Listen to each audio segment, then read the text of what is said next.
Antes de comenzar con el webinario que tenemos programado para el día de hoy, me gustaría presentarles a nuestro distinguido moderador que nos acompaña el día de hoy, el maestro Alberto Paulino González Mateos, quien es miembro del Centro de Información de Medicamentos de la Universidad Autónoma de Yucatán de México, eh, y en quien vamos a dejar en uso de la palabra. Este maestro, sin más preámbulo, lo dejamos en uso de la palabra y que inicie el webinario. Muchas gracias. Muchas gracias. Hola, pues buen día a todas las personitas que están conectadas. Veo que nos acompaña de diferentes partes de Latinoamérica. Veo por ahí México, Perú, Argentina. Pues bueno, el día de hoy el tema que nos atañe es una conferencia que tiene como título Intoxicación aguda por acetaminofén en adultos. Entonces, la ponente que nos acompaña el día de hoy es la doctora Laura Jiménez Ospina. Ella es médico cirujano, tiene una especialización en toxicología clínica, es egresada de la Universidad de Antioquia, tiene experiencia en el área de farmacovigilancia, manejo de pacientes con adicciones y el paciente intoxicado y víctimas del contacto con animales venenosos. En la actualidad, trabaja en la Universidad de Antioquia y es parte del Centro de Información y Documentación de Medicamentos, Alimentos, Cosméticos y Productos Naturales, CIDUA. Entonces, pues le damos la bienvenida y le cedo la palabra. Muchas gracias. Buenos días a todos. Muchas gracias, Paulino, por la presentación y muchas gracias a Roseli y muchas gracias a todos pues, por estar acá presente y por la invitación a hablar de este tema tan importante y tan frecuente en nuestro día a día como es la intoxicación aguda por acetaminofén. Este tema definitivamente, si no nos ha tocado, nos va a tocar en algún momento en la práctica clínica. Vamos entonces a dar inicio con la conferencia. Inicialmente un poquito de historia. Desde 1800 se encontraron las moléculas precursoras del acetaminofén, que son la fanacetina y la acetinalida. Estas moléculas inicialmente se usaron como antipirético, antiinflamatorio, analgésico, pero tenían muchos efectos adversos, empezando por la metamoglobinemia, y fueron relegados sus usos. Posteriormente, en 1878 se pudo aislar como tal lo que era el metabolito activo y que tenía menos efectos adversos, y este es el acetaminofén, el que los vamos a referir, lo van a ver en las diapositivas como APA, de la abreviación de N-acetilpe-aminofenol.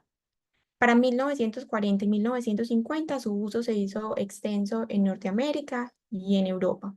Sin embargo, para 1966 se hizo ya el reporte del primer caso del paciente intoxicado en el Reino Unido por acetaminofén. Empezaron los estudios y se empezó a identificar cuál era el mecanismo de toxicidad de esta molécula. Una vez se identificó ese mecanismo de toxicidad, llegaron al antídoto que hoy tenemos, que es la acetilcisteína para 1970.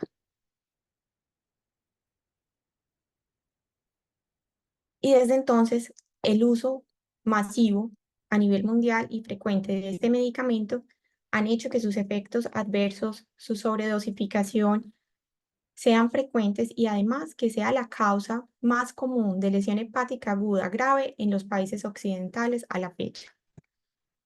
¿Por qué este medicamento es tan frecuente que encontremos una sobredosificación? Es un medicamento de venta libre. Generalmente es un medicamento de bajo costo, tiene múltiples presentaciones, tabletas, jarabes, supositorios rectales, tabletas masticables, y además viene en combinaciones con otros medicamentos, por ejemplo, otros analgésicos, puede venir en combinación con el ibuprofeno o en combinación con antihistamínicos o antitusivos. Y de esta manera es que encontramos algunas sobredosificaciones que no son intencionales. Es el paciente que tiene un episodio gripal, un virus, y que se siente con fiebre, toma acetaminofén, pero además tiene congestión nasal, y este paciente empieza a tomar mezclas de antihistamínicos y acetaminofén. Y además alguien le recomienda una mezcla de acetaminofén y opioides para que se sienta mejor, o un antitusivo con acetaminofén. Y es así que durante este episodio gripal termina tomando múltiples dosis o sobredosificándose de acetaminofén de una manera involuntaria. Para hablar de la epidemiología, Les voy a hablar en Colombia. En Colombia para el 2020, el Instituto Nacional de Salud hizo un reporte de las intoxicaciones por sustancias químicas. Y en estas intoxicaciones por sustancias químicas vemos como los medicamentos son casi que la mitad del reporte de estas intoxicaciones. Nosotros no tenemos un reporte desglosado de cuáles medicamentos están en la línea o en la lista y con qué proporción, pero con seguridad acetaminofén está ahí en gran proporción, por lo que les mencionaba, que es un medicamento de amplia disponibilidad. En nuestro medio se consigue muy fácil, incluso tenemos venta de cajas o presentaciones que vienen por 100 tabletas. Tenemos también algo de la epidemiología en Estados Unidos y en Canadá. Para el 2021 se reportaron en Estados Unidos 80.000 casos en los centros toxicológicos de pacientes que fueron atendidos con una sobredosificación de acetaminofén. Y en Canadá se reportan más o menos 450 hospitalizaciones anuales de pacientes con sobredosificación por acetaminofén. Perdón, se producen aproximadamente 4.500. Ahí me faltó un cero, pero son 4.500. De la farmacocinética y de la toxicocinética del medicamento. Ya sabemos que principalmente es un analgésico y antipirético. Cuando encontramos a unas dosis, a unas concentraciones entre 10 microgramos a 18 microgramos en sangre, esto corresponde a las concentraciones alcanzadas después de una dosis terapéutica. Principal efecto, antiinflamatorio también tiene y antiplaquetario, pero estos son débiles. El principal sigue siendo analgésico y antipirético. Y el mecanismo de acción tiene un mecanismo de acción muy particular y complejo. Es un inhibidor directo de la COX-2 central y tiene cierta inhibición a nivel periférico de esta COX-2 y también de la COX-1.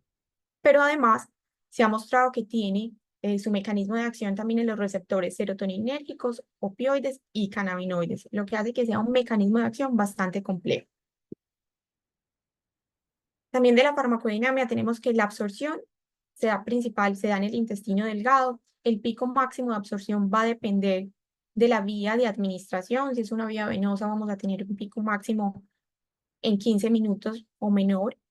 Si es una presentación líquida, a los 30 minutos. Si es en tabletas, entre 45 minutos y 1 hora.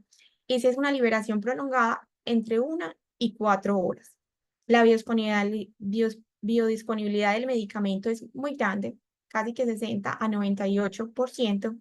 El volumen de distribución es cerca del 1 y la unión a proteínas no es alta, está más o menos entre un 10 a un 30%, incluso cuando está en dosis en sobredosificación, lo que hace que sea susceptible a ser removido en caso que se requiera una hemodiálisis. Cuando tenemos una sobredosificación, la absorción se demora aproximadamente 2 horas y el pico de concentración se puede dar a las 4 horas aproximadamente.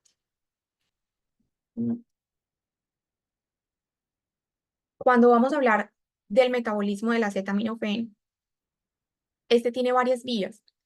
Digamos que hasta el 40% se puede ir para una sulfatación.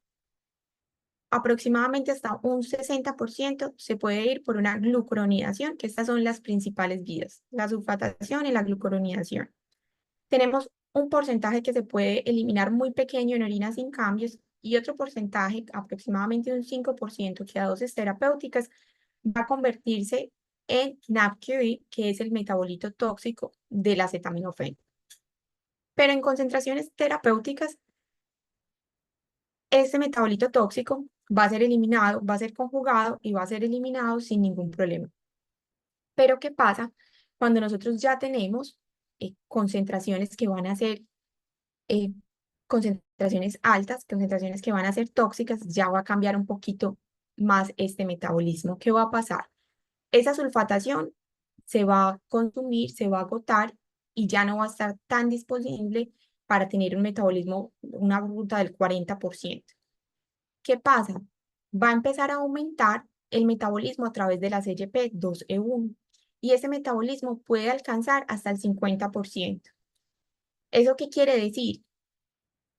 Que ya nosotros vamos a agotar, vamos a producir un montón de NADQI, que es el metabolito tóxico, vamos a agotar como tal ese glucurónido y vamos a empezar a aumentar tanto ese metabolito tóxico que este se va a empezar a unir a las proteínas celulares, se va a empezar a unir a la cisteína, va a empezar a causar daño mitocondrial, va a empezar a proporcionar unos poros, a hacer unos poros en la mitocondria, va a empezar a fraccionarse el ADN celular y va a finalizar con la muerte celular. Esta es la vía más o menos cuando ya nosotros empezamos a tener en dosis tóxicas, cuando agotamos el glutatión, que además va a ser que nos va a ayudar a eliminar este metabolito tóxico. Luego que tenemos esas dosis altas en el cuerpo y ese incremento en APQI, ¿qué va a pasar en la clínica del paciente? Vamos a identificar 4 fases en el paciente intoxicado por acetaminofén. La fase 1 es cuando el paciente va desde las 0 horas, que es desde la hora que marca cuando el paciente se tomó el acetaminofén, hasta las 24 horas. Generalmente esta fase es asintomática y desde acá la importancia que nosotros podamos identificar a estos pacientes de manera temprana, desde la clínica, desde la sospecha y desde el interrogatorio, y no esperar a que el paciente haga síntomas, porque los síntomas los puede presentar de manera tardía, y si los identificamos de manera tardía, al igual que damos tratamiento antidotal de manera tardía, la eficacia del tratamiento va a disminuir muchísimo. Y es un antídoto que hablamos, si lo damos de manera temprana en las primeras 8 horas, y lo empezamos en las primeras 8 horas, tiene una efectividad cercana al 100%. Entonces, es de acá la importancia que podamos identificar a estos pacientes desde antes de hacer algún síntoma. ¿Pueden presentar algunos síntomas? Sí. Estos pacientes pueden presentar síntomas gastrointestinales, pueden presentar náuseas, vómito, pueden estar pálidos, pueden estar deshidratados por los episodios eméticos o en casos muy extremos pueden presentar algunos síntomas a partir de las 12 horas, pero generalmente las primeras 24 horas son de la fase 1 y son asintomáticos. En la fase 2 vamos a tener entre las 24 y las 72 horas. Acá, en esta etapa, ya vamos a ver que el paciente presenta síntomas de lesión hepática. Vamos a encontrar un aumento de las transaminasas. Acá les puse la AST como para que lo puedan recordar. Esta es la transaminasa que nosotros encontramos que se eleva primero y se disminuye también primero. Se eleva primero que la ALT y por supuesto también se va a elevar primero que algunos otros marcadores de función hepática como las bilirrubinas o que encontremos una prolongación de los tiempos de coagulación, del INR o una hipoglicemia. En la fase 3 ya hablamos de un periodo entre 72 y 96 horas, ya vamos a tener un daño marcado a nivel hepático, la función hepática va a estar comprometida, tenemos pacientes que van a presentar una falla hepática fulminante, van a tener un daño hepático con encefalopatía, coma, la hemorragia es muy rara, pero se puede también presentar la falla renal más o menos en 1% de los pacientes y hasta en el 25% de los pacientes que tienen un compromiso hepático grave. La falla renal se ha asociado a la presencia de CYP en el riñón. Y la muerte es un desenlace raro, pero también se puede presentar y principalmente se presenta entre los 3 a 5 días de la intoxicación.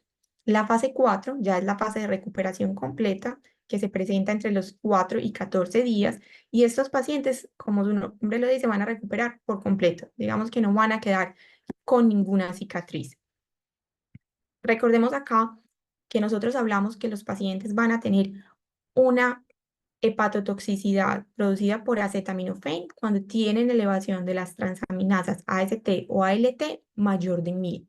Concentraciones por debajo de 1000 se van a presentar, las vamos a describir que tienen una lesión al tejido hepático, pero esas concentraciones rara vez van a tener una relevancia clínica en el paciente.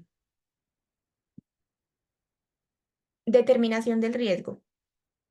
Inicialmente, nosotros para determinar el riesgo solo hablábamos de 2 factores. Tiempo que transcurre entre mi paciente se toma el acetaminofén y tiempo al que yo empiezo a tomar las concentraciones y a darle el medicamento. O sea, y además de la dosis que mi paciente ingirió. Pero Ahora también hablamos de otros factores de riesgos, que son las preparaciones de liberación prolongada. Estas tienen un riesgo con sí, per se, mucho más aumentado, y las ingestiones que son escalonadas también pueden tener un mayor riesgo. Vamos entonces a hablar algunos de ellos. De la dosis, seguimos igual que siempre lo hemos tenido, 7.5 gramos a 10 gramos en adultos, y unas dosis por miligramos de kilogramos, 150 a 200 en los niños mayores de 6 años.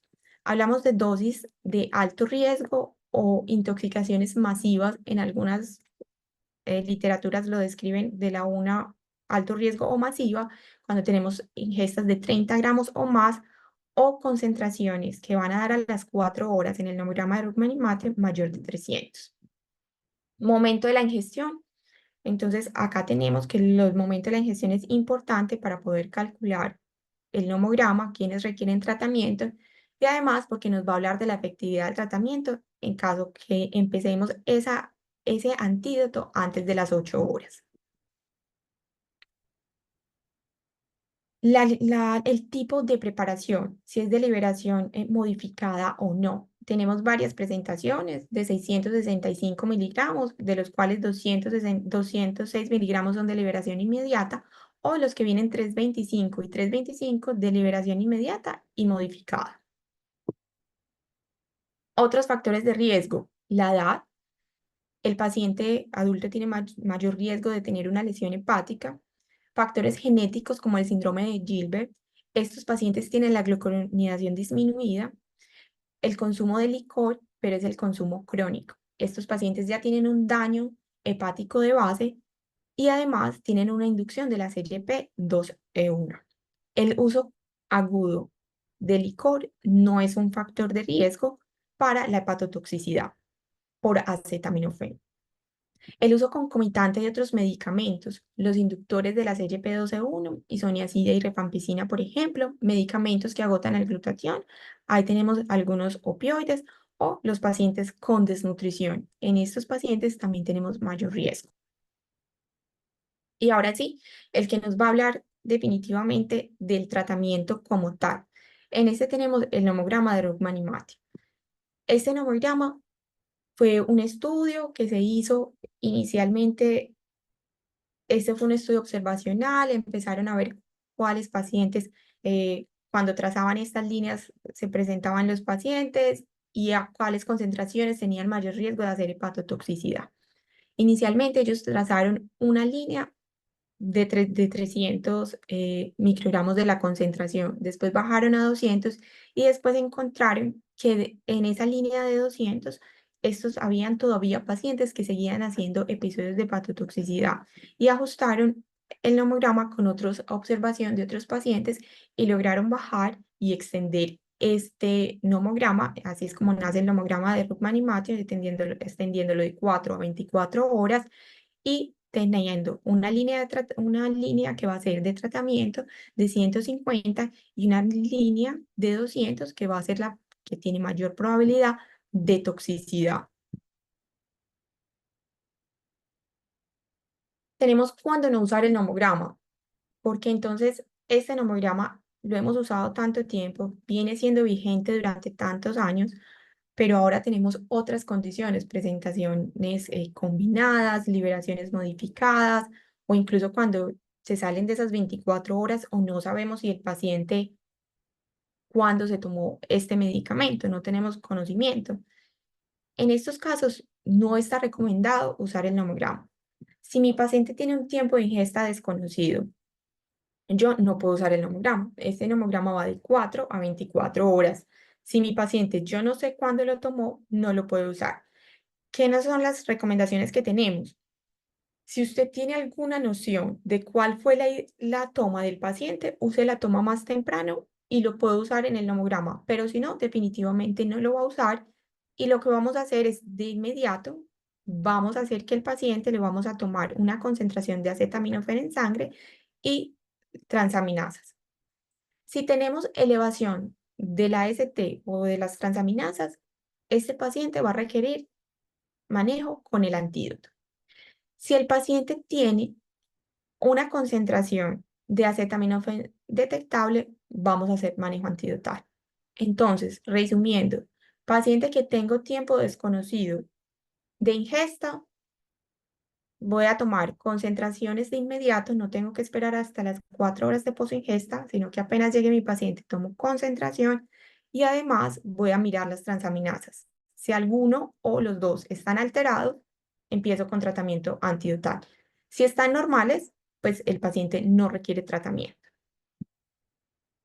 Liberación extendida. En estos pacientes tampoco se aplica el nomograma.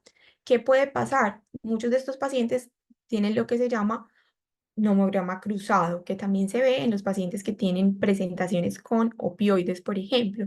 Y esto quiere decir pacientes que cuando ingresaron les tomaron las concentraciones de acetaminofén en sangre y daban por debajo de la línea de tratamiento en el tomograma, pero cuando hacían tomas posteriores de concentración iban a dar positivas. Entonces, en este caso, no aplica.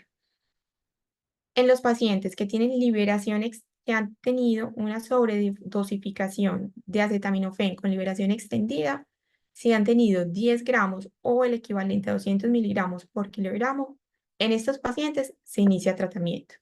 Pacientes con acetaminofén intravenoso, si estas son más asociados a errores terapéuticos y se han visto en pacientes pediátricos.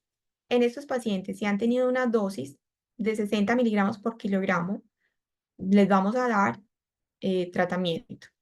¿Hasta cuándo? Hasta que yo tenga una concentración que no sea detectable de acetaminofén. O si mi paciente tiene múltiples dosis que son terapéuticas, pero tiene síntomas de patotoxicidad y cuando yo mido la concentración está mayor de lo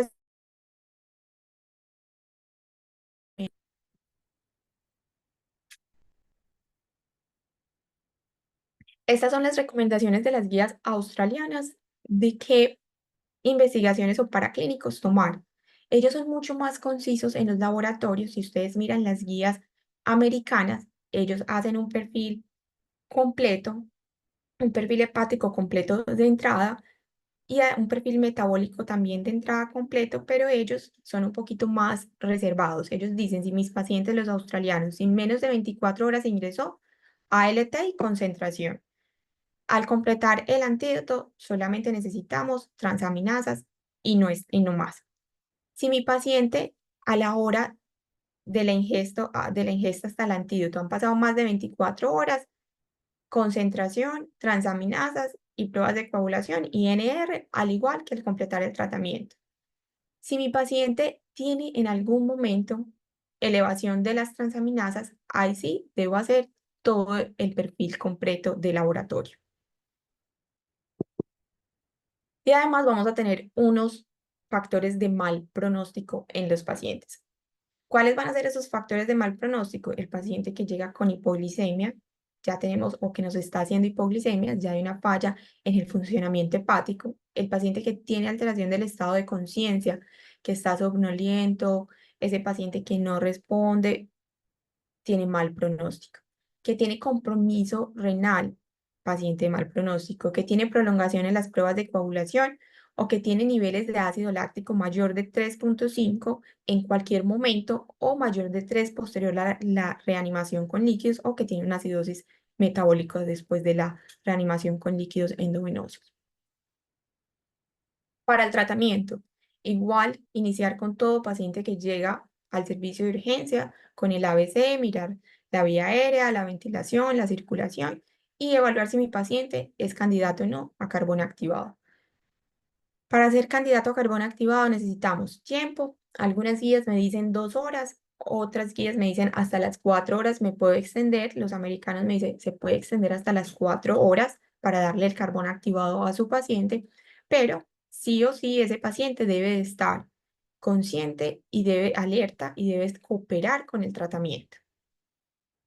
En algunas recomendaciones de las guías nos dicen si usted va a dar N-acetilcisteína oral, empiece N-acetilcisteína, la dosis de carga, y posteriormente puede separar por 1 hora entre acetilcisteína y carbón activado. La terapia antidotal.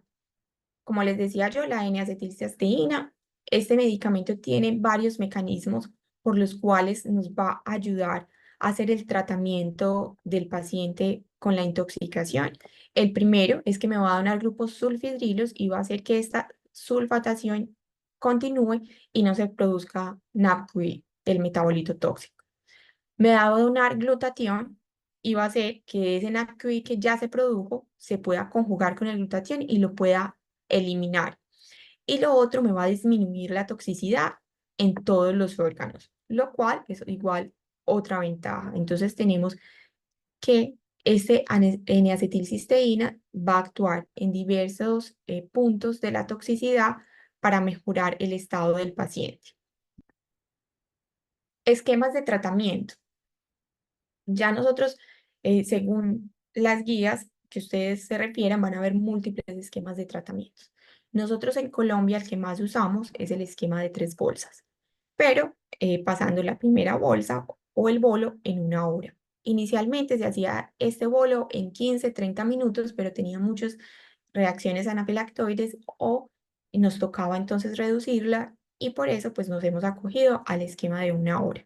Existe el esquema de 2 bolsas, este sobre todo lo están usando mucho los australianos, el esquema SNAP, que es el esquema que vienen usando los escoceses, pero lo usan para 10 horas, es un esquema en que pasa mucho más rápido el medicamento, y el esquema de 1 bolsa, que también lo vienen usando los americanos, y en este esquema es simplemente la misma concentración, pero pasándolo a diferentes velocidades en la bomba de infusión. Se requiere un personal experto que sepa cómo manejar estas bombas. Recordemos también que la solución, la N-acetilcisteína, va a venir 200 miligramos por cada mililitro para cuando vamos a hacer los cálculos de la dosis de los pacientes. En los esquemas orales tenemos iniciar a un bolo de 140 miligramos por kilogramo, se continúan por 17 dosis cada 4 horas a 70 miligramos por kilogramo, darle al paciente metoclopramida, ellos se cansan y terminan vomitando. Si el vómito se produce menor de 1 hora de la última dosis, se debe repetir la dosificación. ¿Cuál de los dos esquemas es mejor? Los dos tienen igual efectividad, no se ha visto. ¿Hay algún esquema de bolsas que tenga mayor efectividad el uno que el otro? No. Generalmente los han modificado es por facilidad, practicidad y disminución de las reacciones adversas que no son muy graves en la N-acetilcisteína, pero todos los esquemas son buenos. ¿Qué es lo importante con los esquemas de las bolsas? Y es que debemos de asegurar que el paciente reciba por lo menos una dosis de 300 miligramos por kilogramo de N-acetilcisteína. Repártalos como los hagan en su servicio, no hay ningún problema, pero por lo menos que aseguremos eso. Ahora bien, ¿cuándo suspender la dosificación del antídoto? Entonces, sí o sí se deben de cumplir los criterios. 1, que mi paciente tenga disminución en las transaminasas. Yo no estoy buscando que tenga transaminasas normales. Estoy buscando que por lo menos tenga una disminución entre el 25 al 50% del pico inicial que hizo mi paciente. Que tenga un INR normal y que mi paciente esté bien hemodinámicamente, que mi paciente vaya bien. Si mi paciente tiene el motivo por el cual llegó fue un acetaminofén, una ingesta de acetaminofén con liberación modificada, en este paciente yo sí debo medir nuevamente las concentraciones de acetaminofén y estas deben de estar menor de 10. Si yo voy a continuar, mi paciente, digamos, no cumple ninguna de estas características, continúa con transaminasas elevadas, mi paciente continúa con concentraciones de acetaminofén elevadas, ¿qué voy a hacer? Este paciente debo continuar con el esquema de la segunda bolsa, que quiere lo que llaman OHAMA, las guías americanas nos recomiendan, es que lo continuemos a 6.5 miligramos por kilogramo hora. ¿Por cuánto? Por las siguientes 16 horas y luego volvemos a hacer los paraclínicos y evaluamos si el paciente es susceptible de suspender la N-acetilcisteína. ¿No? Acá les voy a hablar un poco de las guías más recientes que tenemos, que son las guías australianas y las guías americanas, En realidad son muy similares estas guías. Las guías australianas, que también son válidas para Nueva Zelanda, ellos hablan de 3 puntos que cambiaron ahorita con estas nuevas guías. Uno es la dosificación de las bolsas, cómo las están administrando. Ellos dicen, tenemos menos reacciones adversas, entonces les funciona mejor así. Ya empezamos a hablar de tratamiento diferencial para el paciente con sobredosis masiva. Inicialmente, independiente de cuánto se tomara el paciente de acetaminofén, todos iban con el mismo esquema. Ahora ellos nos empiezan a decir, estas guías, no, un momentico, paciente que ha tomado más de 30 gramos de acetaminofén o una dosis igual o mayor a 500 miligramos por kilogramo, requiere mayor o dosis más altas de N-acetilcisteína. Y también nos empieza a decir, paciente que ha tomado acetaminofén con liberación modificada, estas presentaciones son potencialmente más tóxicas y estos pacientes deben de recibir por lo menos el ciclo de N-acetilcisteína si han tomado 10 gramos o más o 200 miligramos por kilogramo de N-acetilcisteína. Ellos han hecho algunos estudios. Estos estudios han sido observacionales, por ejemplo, el ATOM-2. Ustedes me van a preguntar, ay doctora, pero estudios observacionales y con eso les da para cambiar una guía. No. En toxicología es diferente como nosotros a veces la mejor evidencia que podemos tener con ciertas intoxicaciones son los estudios observacionales. Nosotros no podemos hacer estudios aleatorizados, dobles ciegos con pacientes intoxicados. No se nos facilita tanto. Entonces, estos estudios observacionales, más la suma de otros estudios que hayan hechos en otro lado, que sean observacionales o pequeños grupos de pacientes, nos sirven para tomar decisiones. En el caso de ellos, publicaron en el 2017 el ATOM-2, que es el estudio que ellos hicieron con los pacientes que tenían una toma masiva de paracetamol.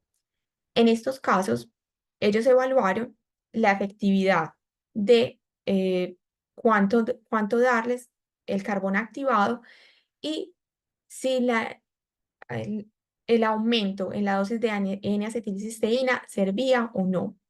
Y lo que ellos encontraron es que estos pacientes con dosis masivas sí les iba mejor si les dábamos carbón activado con una ventana de 4 horas y no de 2 horas, y además si aumentábamos la dosis de N-acetilcisteína.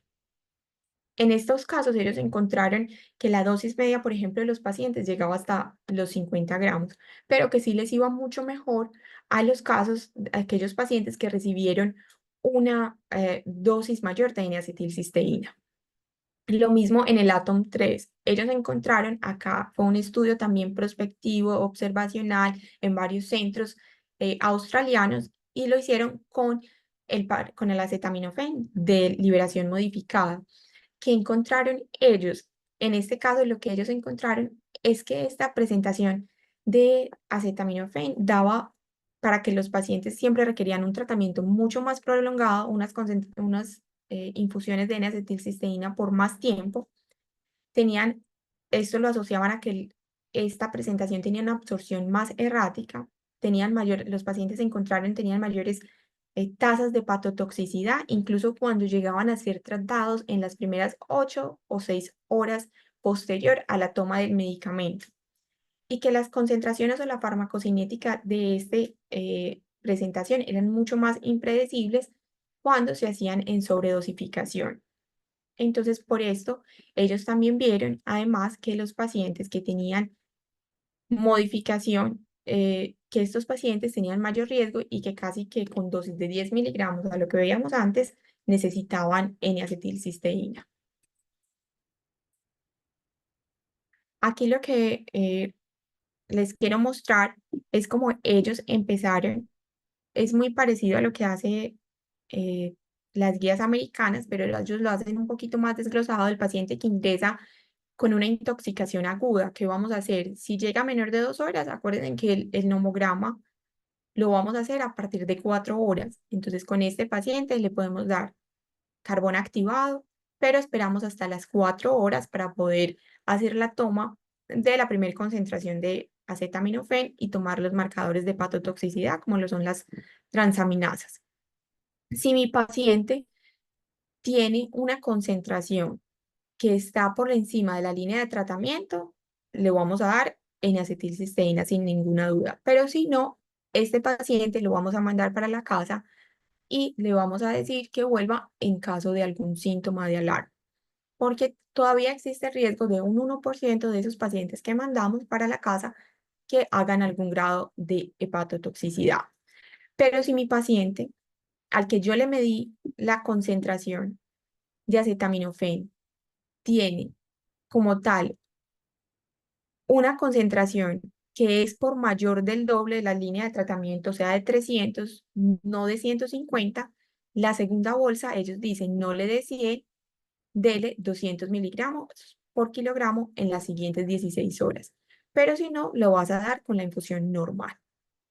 Si mi paciente llegó entre 8 y 24 horas, yo no empiezo tomando la concentración. En ese paciente, si tomó una dosis tóxica, yo empiezo inmediatamente, ¿qué va a dar? N-acetilcisteína. Yo no retraso darle el antídoto al paciente para tomar un laboratorio. Empiezo el antídoto y miramos las concentraciones de acetaminofén y los marcadores de hepatotoxicidad.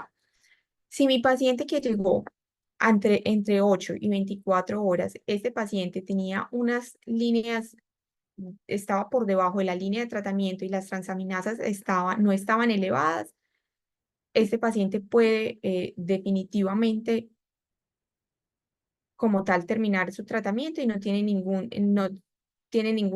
puede terminarse el tratamiento y no va a tener problema. Pero si sigue con dosis altas, si viene con el nomograma muy aumentado, mayor de 2 dosis, mayor del doble, o sea, 300, seguimos con doble dosis en la segunda bolsa.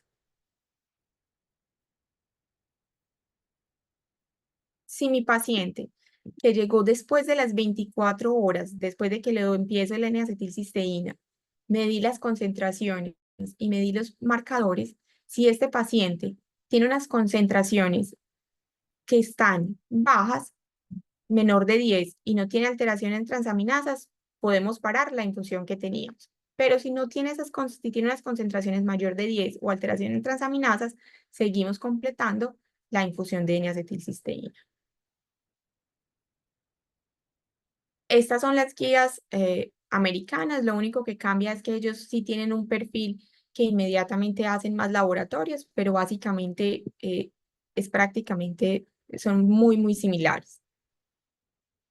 El paciente que viene con una intoxicación, con un acetaminofén de liberación modificada. En este paciente, ¿qué vamos a hacer? Ya sabemos que el hemograma no nos va a servir, pero si la ingesta que tuvo el paciente estaba mayor de 10 gramos o mayor de 200 miligramos por kilogramos, si el paciente llega a menos de 4 horas, carbón activado y empezamos también en acetilcisteína. Si llegó más de 4 horas, pues nos saltamos el carbón activado y seguimos con la N-acetilcisteína. Si mi paciente tuvo una ingesta masiva, ¿qué vamos a hacer? Vamos a continuar con la doble dosis de la segunda bolsa, o sea, no 100, sino 200 miligramos por kilogramos.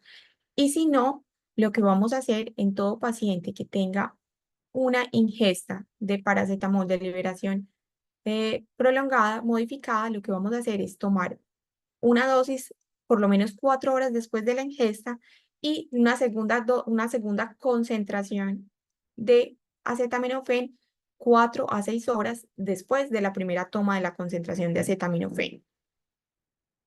Si mi paciente, por el contrario, no se tomó esta cantidad, digamos que no se tomó los 10 gramos o 200 miligramos, pero se tomó 8 gramos de acetaminofén de liberación modificada, con este paciente lo que vamos a hacer es, vamos a tomar las 2 tomas de concentración de acetaminofén separadas por 4 horas y mirar si está por la línea de tratamiento del homograma o no. Si están por debajo las dos, no hay ningún problema.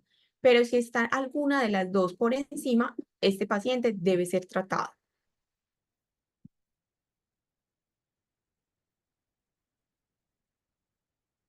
Acá, ¿qué pasa?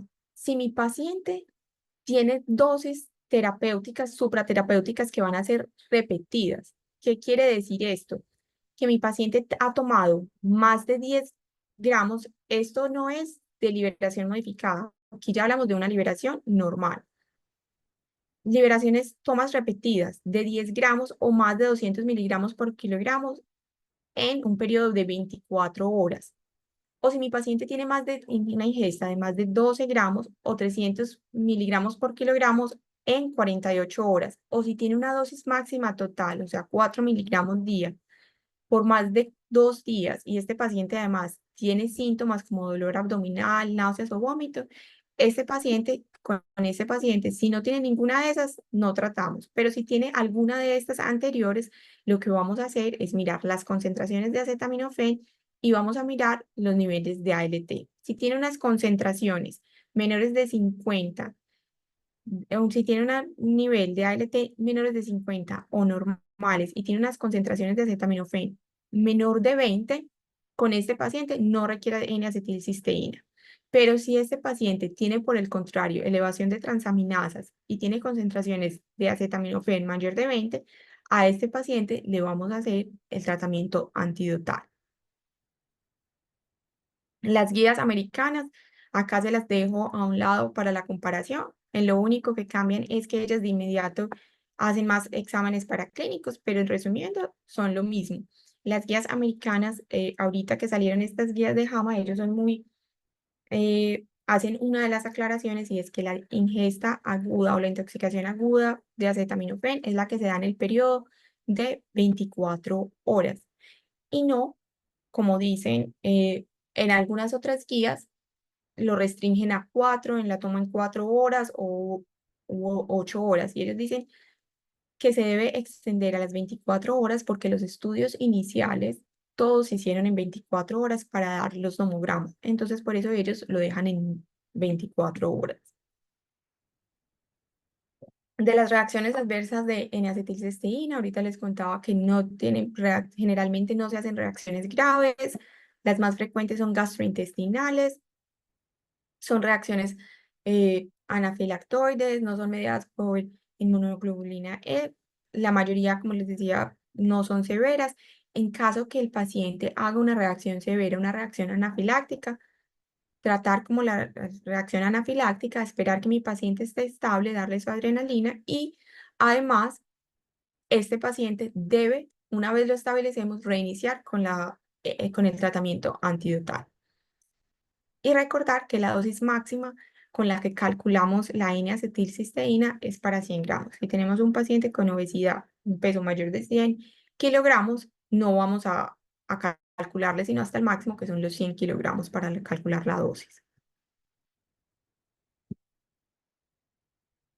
Acá tenemos los criterios del King's College, que ellos lo que nos dicen son unos criterios, estos son para predecir mortalidad en los pacientes.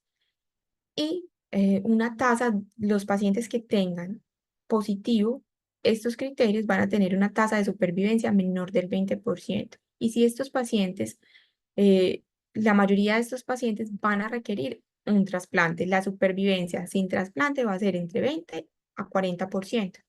Entonces, estos criterios son, si mi paciente tiene un pH menor de 7,3, si mi paciente tiene un lactato mayor de 3, posterior a la reanimación con líquidos, o si mi paciente tiene daño en la función renal, una creatinina mayor de 3,3, tiene elevación en los tiempos de coagulación y si tiene una encefalopatía. Estos son los criterios del King College que nos van a hablar de la severidad también y el pronóstico del paciente intoxicado. Otras complicaciones menos frecuentes, la insuficiencia renal que característicamente va a ser una necrosis tubular aguda.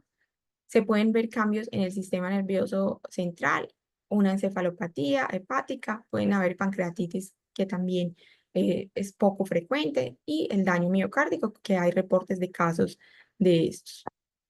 Tratamiento con hemodiálisis.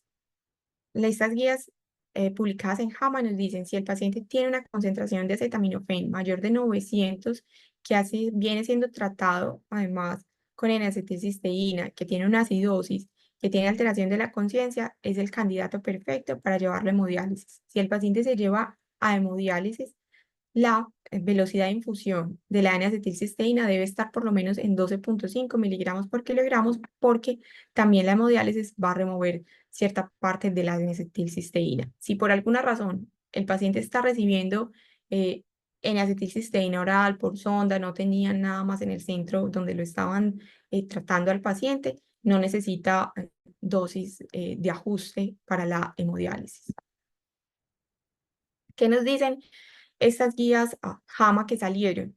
Si mi paciente tiene una intoxicación por acetaminofén que viene con opioides o con anticolinérgicos, que nosotros estamos esperando que nos van a alterar el vaciamiento gástrico, con estos pacientes, ¿qué se va a hacer? Vamos a tomar la concentración de acetaminofén entre las 4 y las 24 horas, como nos dice el nomograma inicial. Si esa concentración es mayor de 10 o menor de la línea del tratamiento del nomograma que vamos a hacer con este paciente, y el paciente tiene, si tiene efectos clínicos, opioides o anticolinérgicos, vamos a esperar por lo menos entre 4 o 6 horas para poder hacer nuevamente la medición y ver si requiere tratamiento o no. Y el tratamiento de N-acetilcisteína de estos pacientes es igual que el paciente de liberación que no es modificada. Ya por último, para que recordemos, no se debe retrasar el inicio del antídoto por el laboratorio. Es decir, si yo veo que el laboratorio en el hospital donde yo trabajo, mi paciente llegó con una dosis tóxica, ingirió una dosis tóxica de acetaminofén, yo no tengo laboratorio rápido que me va a llegar y se me van a pasar las 8 horas de inicio, yo empiezo el tratamiento y después miramos el tomograma, pero se debe iniciar el tratamiento. Si hay alguna duda sobre los antecedentes del paciente, mire, tomó tanto, es que no, tomó 8, otros que posiblemente no fue 8 gramos de acetaminofén, fueron 6, fueron 7. Si usted tiene alguna duda en cuanto al tratamiento, mejor dele el porque las reacciones adversas a N-acetilcisteína realmente no son graves, no son frecuentes, pero si el paciente tenía una intoxicación y no fue tratada, la probabilidad de que este paciente tenga una falla hepática no se compara con el riesgo de darle el tratamiento. Recordar, independiente del esquema de bolsas que usted escoja, que ese paciente le aseguremos una dosis total de N-acetilcisteína por lo menos de 300 miligramos por kilogramo. Para suspender N-acetilcisteína, siempre obtener los paraclínicos. Ya sabemos que los pacientes deben de tener por lo menos las transaminasas en el paciente de intoxicación aguda.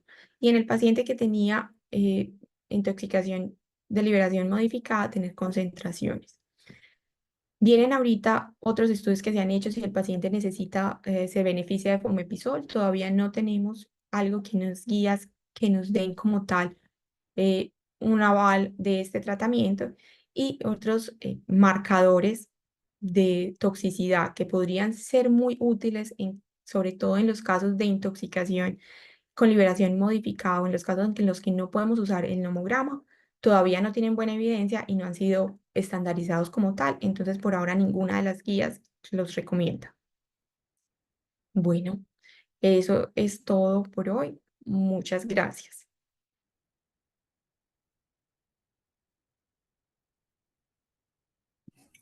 Muy bien, muchas Muchas gracias. Agradecemos la ponencia de la doctora Laura.